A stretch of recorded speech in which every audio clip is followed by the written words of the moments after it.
Oi, seres humanos, tudo bom com vocês? Eu sou a Monique Eu sou a Morgana. e esse é o Histórias de Noah. E esse vídeo é sobre como conquistar seus alunos. Então, roda a vinheta.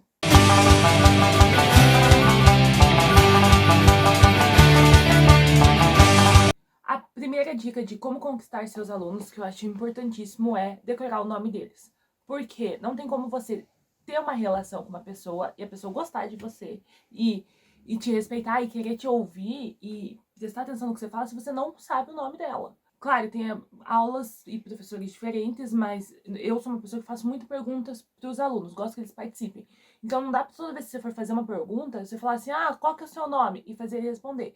Os alunos, eles têm uma tolerância ali no início do ano, até de uns 2 meses. No caso, os alunos que eu tive, no máximo, chegou ali em março, eles já não estão mais com tanta tolerância para você. Depois da primeira prova, então, acabou. Então, normalmente eu tento decorar os nomes deles até a primeira prova. E, assim, é difícil. São muitas turmas, 30 alunos, 40 alunos em cada turma. Então, dicas escolha ali 5 que você vai decorar naquela semana, de cada turma. E aí, todo dia que você entra ali, naquela semana, você tenta até o final da semana já ter decorado o nome daqueles. Na outra semana, você parte para outros 5. E vai indo assim. Por quê? Anota os nomes também, tipo, menininha do cabelo louro é tal, ou menininho que me fez pergunta tal é tal nome. E daí você sempre consulta ali, tipo, é mais fácil. Sim, eu, às vezes, quando a turma é menor, eu faço uma lista de nomes com a minha própria mão mesmo, ao invés de usar chamada, por ordem que eles estão sentados. É claro que quanto mais no início do ano, eles mudam muito ainda de lugar. Mas aí fica mais fácil também, porque eu olho ali para a posição que está o nome, eu olho para a pessoa e já sei quem que é quem. Dessa forma, fica mais fácil, já que quando você for fazer a pergunta, você já vai chamar o nome do aluno, até porque quando ele estiver fazendo alguma coisa que não deveria estar fazendo na sala também, você já sabe o nome dele para chamar. É sempre bom saber o nome dos seus alunos. Tem uma amiga minha, Valéria, que se estiver vendo esse vídeo vai saber, que fala que aluno é igual demônio, você tem que chamar pelo nome para sair do corpo.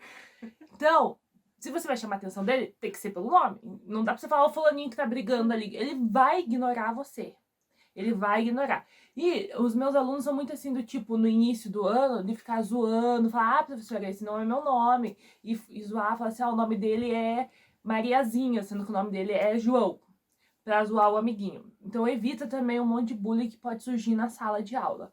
E a partir do momento que você já sabe o nome deles, já tem uma relação, ele já sabe que você sabe quem eles são, que eles vão responder pelos atos deles, que eles não vão poder culpar outra pessoa. Só que aí você é a Morgana na vida que não consegue decorar o nome dos alunos. Eu tenho muita dificuldade com o nome. Eu tenho extrema dificuldade com o nome. Hoje eu trabalho com aprendizagem, então eu tenho turmas que eu chego. As minhas turmas, eles vão lá num dia específico da semana e eu chego a ficar com eles 6 horas seguidas.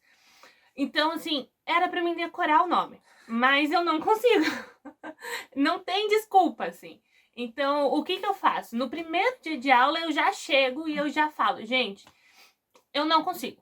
Aí eu conto uma história, eu falo, por exemplo, que como eu tenho uma irmã gêmea, que eles já se interessam também. Elabora uma desculpa, entendeu? Elabora uma desculpa, tipo, eu falo, cara, eu tenho uma irmã gêmea, nunca ninguém se preocupou com o meu nome, eu sempre fui chamada de Monique em vez de ser Morgana, e quando eu corrigia as pessoas falavam, tô nem aí, tanto faz, sabe? Então, eu nunca me senti obrigada a decorar o nome de ninguém, porque ninguém nunca decorou o meu, né? Então eu tenho essa dificuldade. E aí eu falo pra eles, que é pra eles terem misericórdia de mim, que é pra eles não tentarem me matar toda vez que eu errar o nome deles, que vai chegar no final do ano e vai ter nomes que eu ainda não vou saber. Eu falo isso pra eles. Eu falo que o pior, que é o que eles mais ficam loucos da vida, é como, por exemplo, a Monique se chama Monique, em vez de chamar ela de Monique, eu chamo ela de Gabriele. E a Gabriele é a pior inimiga dela dentro da sala. Meu Deus do céu. Aí eles querem me matar. Aí eles pegam em foice, assim, e saem me caçando pelo corredor da escola. Aí eu falo, gente, isso vai acontecer, entendeu? Tipo, claramente eu vou chamar você de um nome que você vai odiar.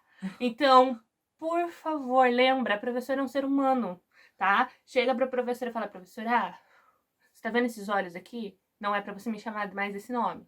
Aí eu vou falar, ok, entendi. Eu vou te chamar mais umas 3 vezes, você vai ter que me corrigir mais umas 3 vezes até o meu cérebro pegar. Não é, entendeu? Então, é legal você ser claro com ele sobre isso também. Se você tem uma facilidade pra conseguir decorar, ótimo. Mas é importante você decorar o nome de quem você vai ter que chamar atenção sempre. Mas, outra coisa que eu uso. Mas eu acho importante assim, facilidade, gente, é aquela pessoa que aprende da primeira vez, mas tem um esforço. Você tem que entender que vai demorar ali 1 ou 2 meses, mas você tem que se esforçar também. Não adianta você tentar e dar desculpa. Porque assim, da Morgana funciona melhor porque eles já são mais para adultos. Entendeu? São bem mais adultos e final da adolescência. Agora, o Fundamental 1, que eles ainda estão em formação, eles ficam muito chateados, sim. Mas o que eu faço pra compensar, então? Eu tenho uma memória muito boa, né? Professora de história. Eu consigo lembrar lá, tipo, o que aconteceu em 1933, em 30 países diferentes, mas eu não consigo lembrar o nome do meu aluno. Que ela vê todo dia. Que eu vejo quase todo dia. Então, o que acontece? O que eu faço? Eu converso muito com eles. E eles me dão muita informação sobre a vida deles. Então, qualquer coisa que eles me falem, eu lembro. Então, se eles me falam, professora, meu cachorro comeu a minha prova, o meu trabalho, ou o meu celular, ou qualquer coisa assim, na próxima aula, ou dali 2 aulas, eu chego pra ele e falo assim, ei, como tá seu cachorro? Ele comeu mais alguma coisa? Você já mandou ele embora? Ou coisa do tipo. E aí eles sempre ficam impressionados, porque eu lembro, porque eu pergunto, porque eu me importo com o que eles me falam. Qualquer coisinha, por mais que eu saiba que seja mentira, eu vou lá e pergunto. Por quê? Porque é mais fácil fingir que você acredita, entendeu? E aí é um esforço que eu faço, porque eu já... Pode ver esse vídeo, Morgana. O que eu falei? Porque é mais fácil fingir que você acredita. Que acredita na mentira deles. Eu acabei de falar que era mentira. É mais fácil você fingir que acredita na mentira e perguntar sobre ela, porque daí ele vê que você lembra, que você se importou, que você acreditou nele e tudo mais. Porque eu não vou lembrar o nome do ser humano. Gente, não vou. Assim, eu decorei 50% do nome da minha turma. Essa escola que eu trabalho agora, eles têm um rodízio de turmas, então todo mês tem aluno novo chegando. Eles trabalham em metodologia de rotatividade. Então, o que acontece? Às vezes chega aluno novo toda aula. Então, chegou no final do ano, que eu já tava com eles, assim, há 8 meses, e o aluno ia se apresentar, e eu falava, fala seu nome. Os próprios alunos da sala falavam, nem perca seu tempo, que a professora não vai decorar. Então, virava piada. E aí, eles ficavam se zoando, chamando os nomes que eu tinha falado errado e tudo mais. Então, a gente criou um sistema onde eles entendiam que eu tinha essa dificuldade, mas, ao mesmo tempo, eu criava metodologias para eles entenderem que não era porque eu não me importava com eles. Mas também, assim, Morgana, se chama Morgana, não é um nome, assim, que todo mundo tem, não é mesmo? Então, assim, por mais que os professores errassem por Monique, sabia que no máximo ia ser a Morgana. Sabia quem era ela e o nome dela, até porque a gente é do Sul, né, minha filha? Não tem muito gente parecida com a gente na sala de aula. Não tem muito preto na sala de aula. Aí, o que acontece? Falando com outras professoras amigas minhas, que aqui no Sul é muito normal ser branquinha do cabelo liso e preto. Então, você entra numa sala, tem 10 daquilo. Então, esse tipo de pessoa já é o tipo da pessoa que chega na sala de aula e o professor tem 10 igual e não decora o nome. Então, as minhas amigas falavam assim, eu era a menina que todo ano nenhum professor sabia meu nome, porque falava que tinha 10 igual eu na sala e nunca se deu trabalho. E por isso que hoje eu sou professora e sei o nome de todo mundo que tá na minha sala. Eu faço questão de saber, porque eu acho isso muito escrotice. Então, você tem que ver que cada um vai levar essa experiência para a vida de uma forma. E você, como professor, você vai marcar a vida do seu aluno. E a gente sempre tenta diminuir as formas negativas que vão marcar eles. De preferência, seja aquele professor que não marca, né? Se não é pra marcar pro bem, também não marca pro mal. 20 anos depois, a pessoa não lembra nem quem você é. Nem que você existiu. Pois é. Quem era seu professor de matemática? Não sei. É porque era professora, mas tanto faz. Ok, próxima dica então. Eu acho importante, para conquistar seu aluno, fazer aulas dinâmicas. Eu não tô falando assim de fazer joguinho na aula, porque isso é legal, uma coisa diferente, mas se você fizer joguinho toda a aula, o aluno já vai entender que você vai ser a professora do joguinho. Quando eu falo dinâmico, quer dizer assim, ser uma surpresa pro aluno cada aula. Ele não poder programar, que agora vai ser um texto, depois vai ser exercício, depois vai ser um jogo. para que toda vez que ele chegue na aula, ele possa ficar excitado com o que possa vir, ou não ficar, não que ele, mesmo que ele não fique excitado, pelo menos ele não fique entediado, porque ele já sabe tudo que vai rolar ali. Então, num dia faz atividade em grupo, no outro faz sozinho, no outro faz jogo, no outro faz um texto, e diferenciando, para que a aula seja menos maçante. E dessa forma você também tenha como ir falando cada dia com um aluno diferente, um pouquinho pelo menos, para ter esse contato com uma parcela da turma. Porque senão você sempre vai falar só com aqueles alunos que participam. Então, quanto mais você varia as atividades, mais chances de você falar com um aluno que você não falou antes, porque naquele tipo de atividade ele não tem tanta facilidade. Assim, pra mim é uma dificuldade essa parte. Os meus alunos hoje, porque as minhas aulas são muito longas, então são 4 horas ou 6 horas com uma turma. E nós temos que seguir uma metodologia que vem fixa pra gente. E essa metodologia já vem com essas coisas programadas que você tem que fazer uma depois da outra sempre. E a gente não pode sair muito daquilo.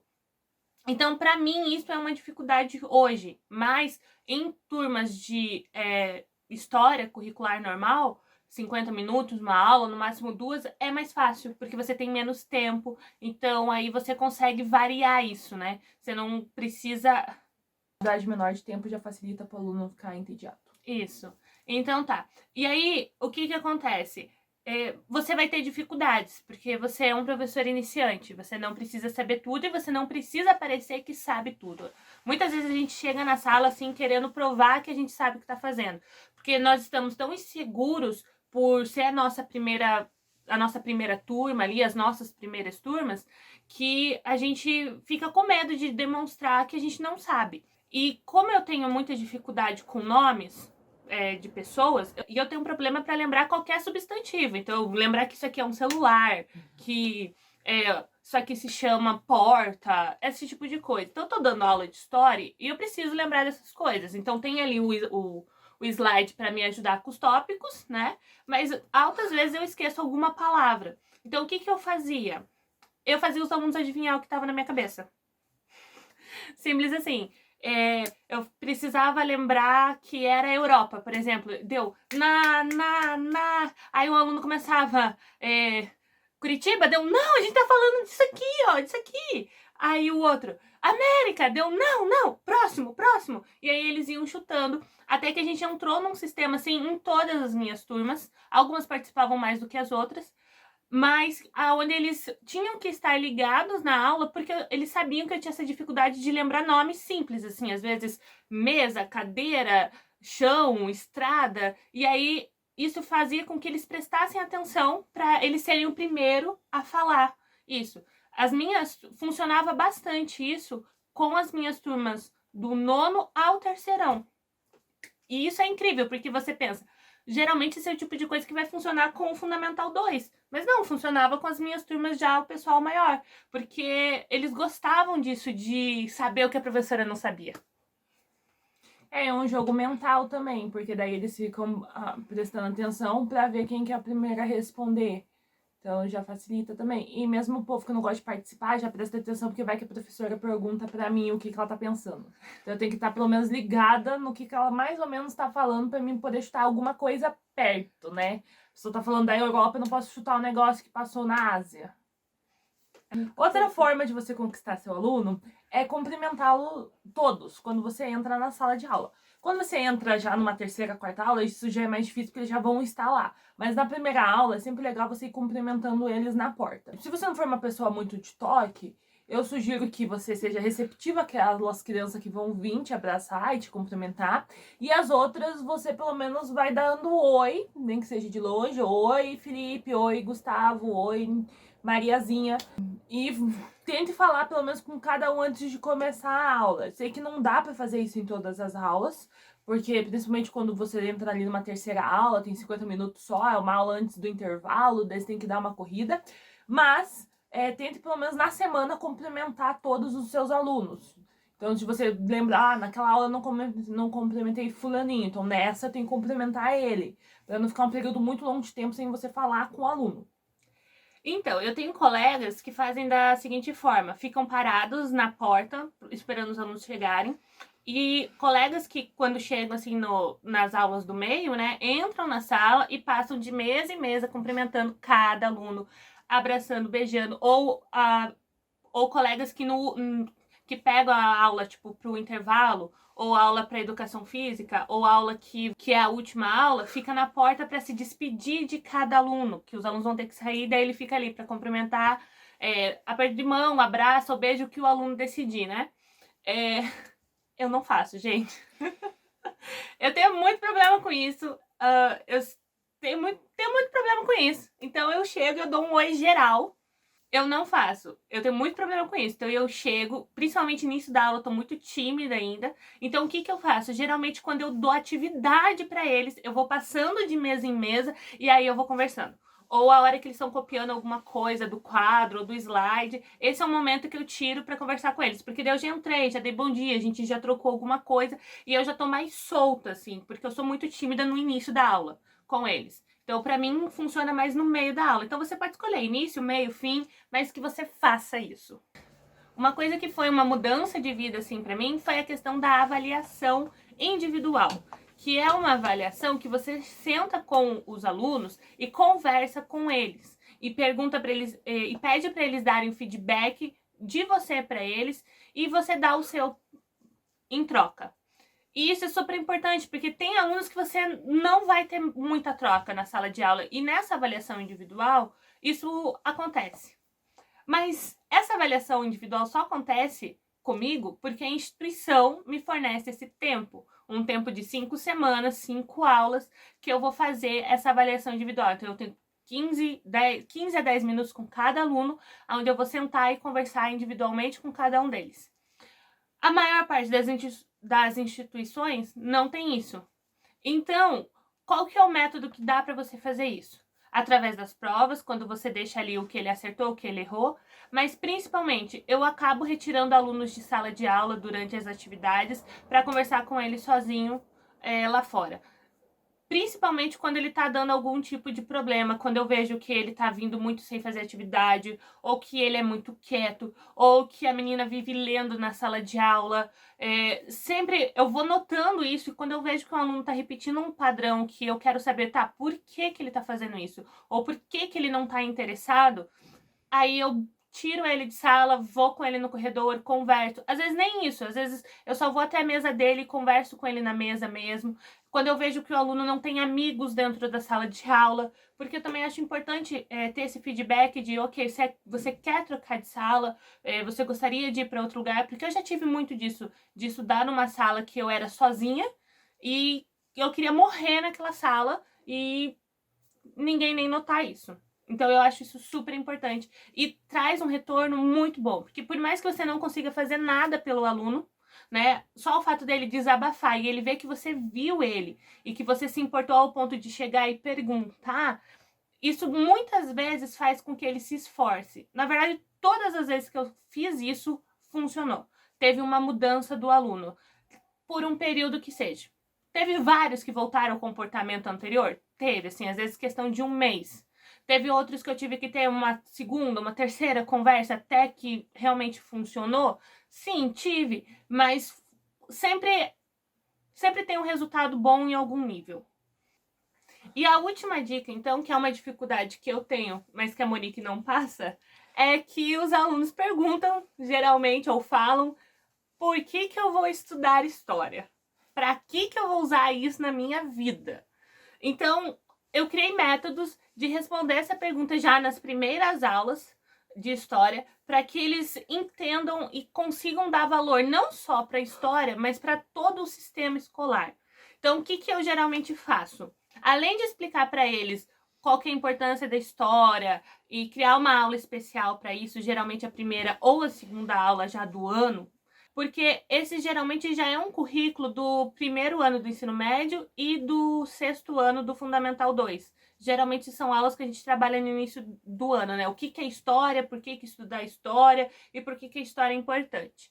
Mas isso é um conteúdo que eu trago para todas as minhas turmas de qualquer ano que eu pegar, para que eles entendam qual que é a importância. E depois eu faço com eles um estudo de projeto de vida. Eu faço eles pensarem como eles se veem, o que eles querem ter, o que eles querem ser, o que eles querem fazer quando eles estiverem lá com 30 anos. Eu peço para eles fecharem os olhos e se imaginarem e depois anotarem tudo que eles querem ter, ser e fazer e aonde eles querem estar quando eles tiverem 30 anos.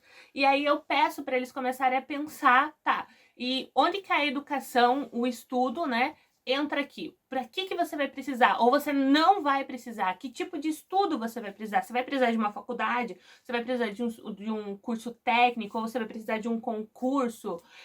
Para que eles possam localizar, entende? Eles consigam entender que aquele momento que eles passam ali na escola, por mais chato e por mais obrigatório que seja, tem uma função real que vai influenciar naquele futuro. Só que hoje eles não conseguem imaginar esse futuro. 90% dos adolescentes hoje não conseguem se imaginar no futuro. São poucos que planejam, que têm esse sistema de planejar o que eu quero ser, o que eu quero fazer e tudo mais. Então, quando você senta com eles, a maior parte deles vai falar assim, professora, eu não sei. E eu falo assim, tá, você não sabe, então me fala o que você não quer ser. A maior parte deles vai se mirar muito na experiência dos pais.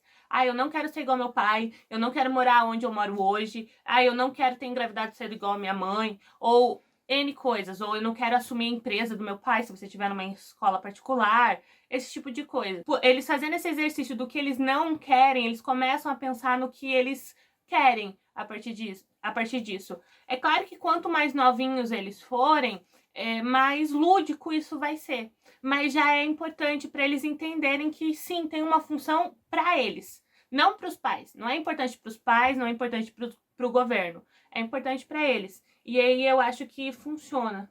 Para mim sempre funcionou. Então tá, essas foram as dicas de como conquistar seu aluno. Espero que vocês tenham gostado. Lembrem de curtir aqui, deixar comentário, caso qualquer pergunta ou dica de outro vídeo. Também coloca o que você faz. Às vezes você tem uma dica muito legal que a gente não falou aqui e que seria muito legal saber. Eu adoro trocar com outros colegas professores, então conta pra gente, coloca, para conquistar os meus alunos eu faço tal coisa. Curta aqui e se inscreva no canal para receber as notificações. E até a próxima quinta, então. Tchau, gente! Tchau!